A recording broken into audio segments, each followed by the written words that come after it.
Subhanallah walhamdulillah. Subhanallahil azim. Subhanallah walhamdulillah. Subhanallahil azim. Subhanallah walhamdulillah. Subhanallahil azim. A'udzu billahi minasyaitonir rajim. Bismillahirrahmanirrahim. Qul a'udzu birabbin nas, malikin nas, ilahin nas, min syarri waswasil alladzi yuwaswisu fi sudurin jinnati wan nas. Assalamualaikum warahmatullahi wabarakatuh. Salam jumpa kembali untuk seluruh sahabat-sahabat itu bersahabat media serta para pemirsa yang selalu aktif mengikuti konten-konten Sadam. Di sini Sadam berjumpa kembali untuk Anda dalam acara tanya jawab seputar dunia lain. Kembali lagi untuk seluruh sahabat-sahabat itu bersahabat media serta para pemirsa di seluruh tanah air Indonesia, Jakarta Selatan dan sekitarnya, termasuk sahabat-sahabat negara tetangga kita. Semoga senantiasa kita tetap dalam lindungan Allah Subhanahu wa taala. Mari kita sama-sama melanjutkan membacakan salah satu atensi yang bernama Andika yang ada di Jakarta Pusat. Lebih abdulnya saya akan melengkapi membacakan atensi saudara Andika yang ada di Jakarta Pusat. Assalamualaikum warahmatullahi wabarakatuh. Bung Jepri, saya Andika dari Jakarta Pusat. Bung Jepri, seorang mahasiswa baru tingkat 2. Ya, memang kebetulan saya beberapa hari yang lalu saya mempelajari konten-konten Ayah Sadam, Bung Jepri. Jadi saya tertarik, Bung Jepri.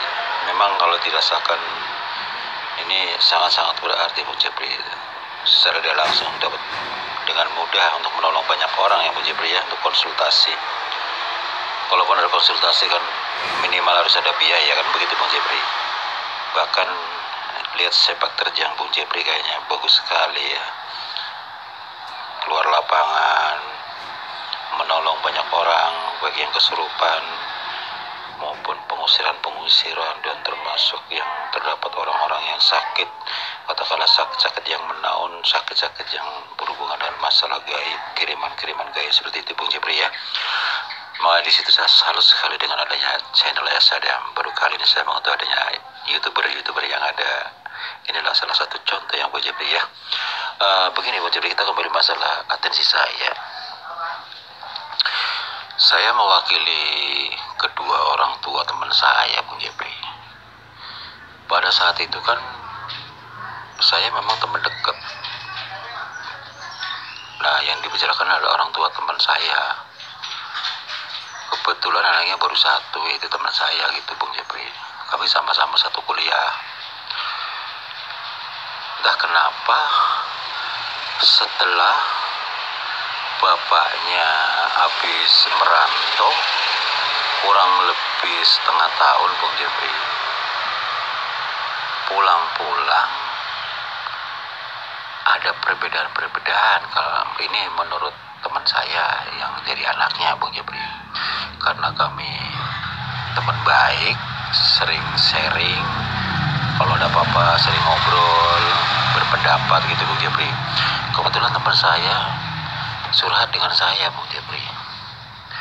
Kok bapak saya setiap menjelang pagi nyebar kembang di depan rumah ya? Maksudnya apa semua itu ya? Terus kalau saya perhatikan, dia tidak mau menjaga sholat 5 waktu. Ya memang terus terang ya, selama ini baik bapak mau ibu sikapnya baik, ramah tamah dengan siapapun. Kami sekeluarga juga tidak pernah masalah, bahkan diperhatikan penuh. Saya pribadi karena anak tunggal ya. Cuma yang membuat saya heran, kata teman saya, kok bapak saya akhir-akhir ini setelah merantau setengah tahun, pulangnya kok sholat kagak.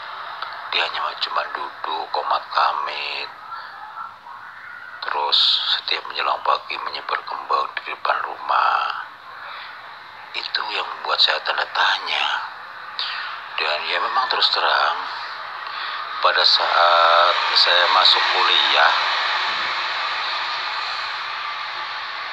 waktu itu memang ya dibilang ekonomi miris enggak, cukup-cukup aja. Lantas bapak mengatakan dengan niat ingin merantau untuk cari modal katanya, karena menghadapi anak saya kuliah. Itu menurut keterangan anak teman saya, Bung Jepri. Beliau pas mau pergi merantau ngajak bicara dengan saya dan ibu, didoain aja mudah-mudahan dapat modal, bilang begitu. Ya memang pada saat bapak pulang, beli mobil, bagusin rumah, pokoknya perubahannya banyak deh. Masalah ekonomi alhamdulillah banyak. Cuman yang bikin tanda tanya, teman saya mengatakan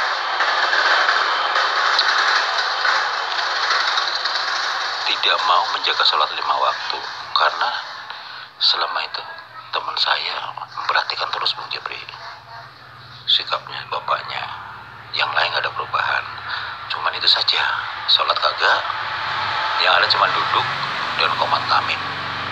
Terus jalan pagi selalu menyebar bunga di depan rumah, seperti itu aja Bung Jepri. Kata teman saya mengatakan demikian. Itu yang membuat tanda tanya anaknya. Mohon pencerahan dan solusinya Bung Jepri. Dan kalau bisa nih, kan saya mewakili teman saya, biodata teman saya sama bapaknya ada semua di bawah ini.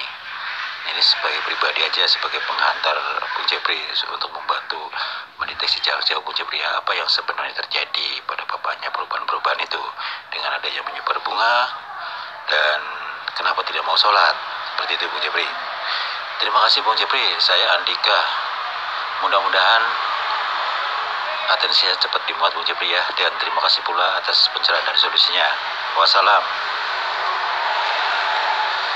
Waalaikumsalam warahmatullahi wabarakatuh. Untuk saudara Andika yang ada di Jakarta Pusat ya, baru saja atensi Anda telah saya bacakan.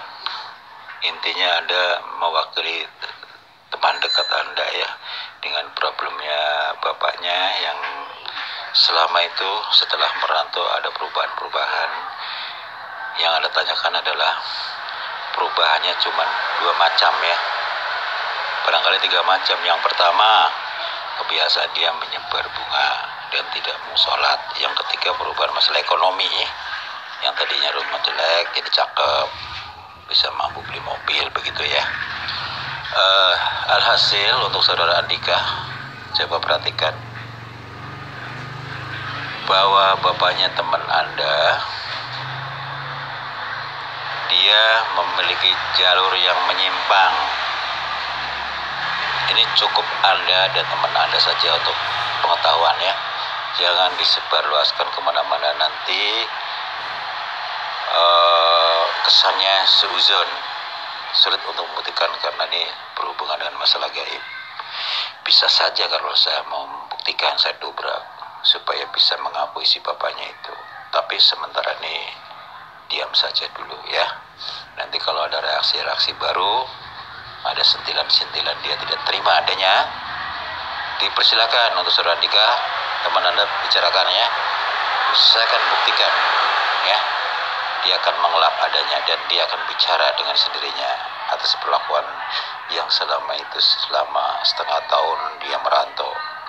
Ternyata dia menyimpang ya, bersekutu dengan bangsa dedemit atau katakanlah hal-hal siluman. Itulah keberhasilan dia selama setengah tahun. Ya sudah tentu saja dia banyak uang, karena tujuan ke situ. Dia bisa memperbaiki rumah, bisa beli mobil dan lain sebagainya, seperti itu. Nah yang kedua, soal bunga itu sebagai perantara, ciri khasnya seorang ngiprit seperti itu ya. Dulu pernah saya membuat ada salah satu konten, salah satu para pemirsa yang kebetulan punya problem yang mirip, memang sama ya. Masalah bunga sudah saya terjelaskan.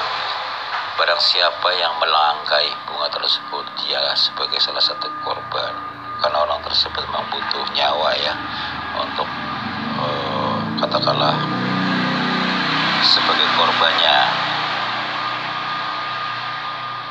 seorang hibrid yang memang dituntut untuk mencari korbannya setiap tahun sekali. Menurut perjanjiannya, kalau mereka sering kedapatan korban akan lebih cepat mendapatkan harta yang lebih banyak lagi, tergantung. Tapi untuk standarnya 1 tahun 1 nyawa. Kalau 1 tahun lebih dari 1 nyawa, dia akan mengalir dapat hartanya lebih banyak dari makhluk-makhluk tersebut yang selama itu dia sembah-sembah seperti itu. Untuk solusinya gampang.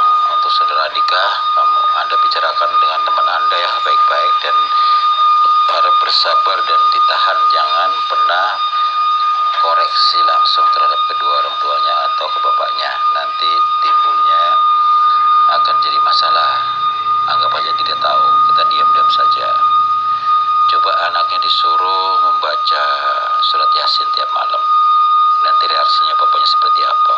Dia akan menegur dan untuk menghentikan membaca surat Yasin atau baca Al-Quran. Sebab barang siapa yang kedapatan dalam satu rumah memuja, dia tidak betah adanya mendengarkan dalam satu rumah ada orang ngaji. Kalau bisa suruh tadarus terus setiap hari, biar sampai khatam terus bolak-balik terus. Nanti anaknya dia, katakanlah teman Anda ya, dia akan tahu jawabannya. Betulkah selama dia mengaji ditegur bapaknya? Nah, kalau ditegur, itulah jawabannya. Berarti bapaknya dia memang selama itu dia memuja kekayaan seperti itu. Kalau memang terjadi seperti itu, nah bongkar saja nggak apa-apa, seperti itu ya. Nanti kalau misalnya ada kendala-kendala yang sekiranya menyangkut keamanan keselamatan teman Anda terhadap ancaman bapaknya misalnya, Anda buru-buru memberi kabar ke saya. Insya Allah saya akan bantu, saya akan terjun langsung. Tujuannya hanya satu, menghentikan bapaknya supaya kembali ke jalan Allah dan memisahkan hubungan antara yang gaib dengan bapaknya. Karena saya sudah sering menghadapi yang seperti itu. Alhamdulillah, walaupun awalnya memang agak susah, pada akhirnya dia menyerah dan taubatan nasuha. Demikianlah saudara Andika, mudah-mudahan Anda puas atas pencerahan dan solusi dari saya. Karena waktu juga kami harus turun dari udara. Assalamualaikum warahmatullahi wabarakatuh untuk seluruh para pendengar, para pemirsa yang ada di Jakarta, Jakarta Selatan maupun di seluruh tanah air Indonesia, baik sahabat-sahabat YouTuber, sahabat media, dan sahabat-sahabat di luar negeri sana. Insya Allah kita jumpa lagi pada di waktu yang sama dengan acara yang sama, tanya jawab seputar dunia lain. Karena waktu juga kami harus turun dari udara. Saya tutup. Wassalamualaikum warahmatullahi wabarakatuh.